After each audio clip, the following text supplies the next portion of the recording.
Welcome, sixth grade. Welcome to your first podcast. We're going to be using this tool for your reading class, and we're going to start with our new story. It's called Tana Eka. I am going to be reading for you the first 3 pages today, and what I want you to do is just follow the lecture as I read, and then you can go back and read the subtitles. I've subtitled it in English and in Spanish for you, so that you can truly get to understand what is going on in the story. After you do that, I want you to go into the comment sections. I've left a question for you, and I want you to answer it and leave your name or your initials so that I know that it's you and I can write you down in my notebook. All right, so let's go to page 143 and let's begin. As my birthday drew closer, I had awful nightmares about it. I was reaching the age at which all Kaw Indians had to participate in Tana Eka. Well, not all Kaws. Many of the younger families on the reservation were beginning to give up old customs, but my grandfather, Amos Dearleg, was devoted to tradition. He still wore handmade beaded moccasins instead of shoes and kept his iron gray hair in tight braids. He could speak English, but he only spoke it with white men. With his family, he used a Sioux dialect. Grandfather was one of the last living Indians. He died in 1953 when he was 81, who actually fought against the U.S. cavalry. Not only did he fight, he was wounded in a skirmish at Rose Creek, a famous encounter in which the celebrated Kaw chief Flatnose lost his life. At the time, my grandfather was only 11 years old. 11 was a magic word among the Kaws. It was the time of the Tana Eka, the flowering of adulthood. It was the age my grandfather informed us hundreds of times when a boy could prove himself to be a warrior and a girl took the steps to womanhood.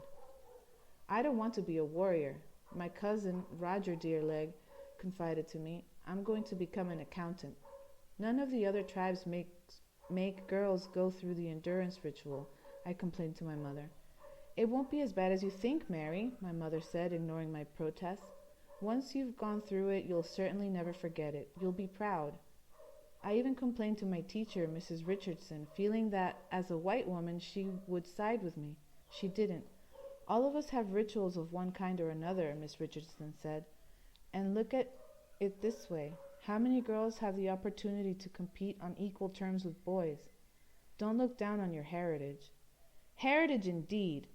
I had no intention of living on a reservation for the rest of my life. I was a good student. I loved school. My fantasies were about knights in armor and fair ladies in flowing gowns, being saved from dragons.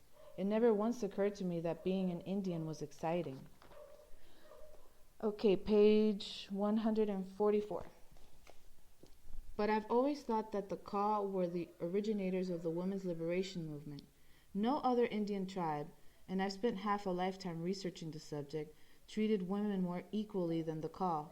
Unlike most of the sub-tribes of the Sioux Nation, the Kaw allowed men and women to eat together, and hundreds of years before we were acculturated, a Kaw woman had the right to refuse a prospective husband, even if her father arranged the match.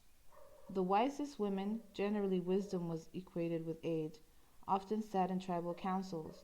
Furthermore, most Kaw legends revolve around Good Woman, a kind of super squaw, a Joan of Arc of the High Plains. Good woman led Kaw warriors into battle after battle from which they always seemed to emerge victorious. And girls as well as boys were required to undergo Tana Eka. Okay, page 145. The actual ceremony varied from tribe to tribe, but since the Indians' life on the plains was dedicated to survival, Tana Eka was a test of survival. Endurance is the loftiest virtue of the Indian, my grandfather explained. To survive, we must endure. When I was a boy, Tana Eka was more than the mere symbol it is now. We were painted white with the juice of sacred herb and sent naked into the wilderness without so much as a knife. We couldn't return until the white had worn off.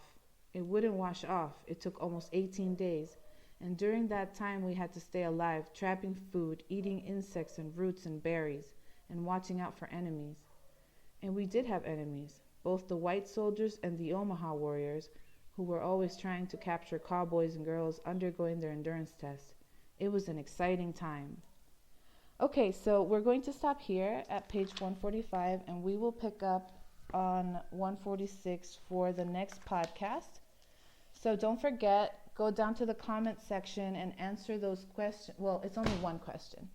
Answer it and leave your name or your initials so that I know that it's you and I can write you down on my notebook. Have a good day full of peace and love, and I'll see you next time.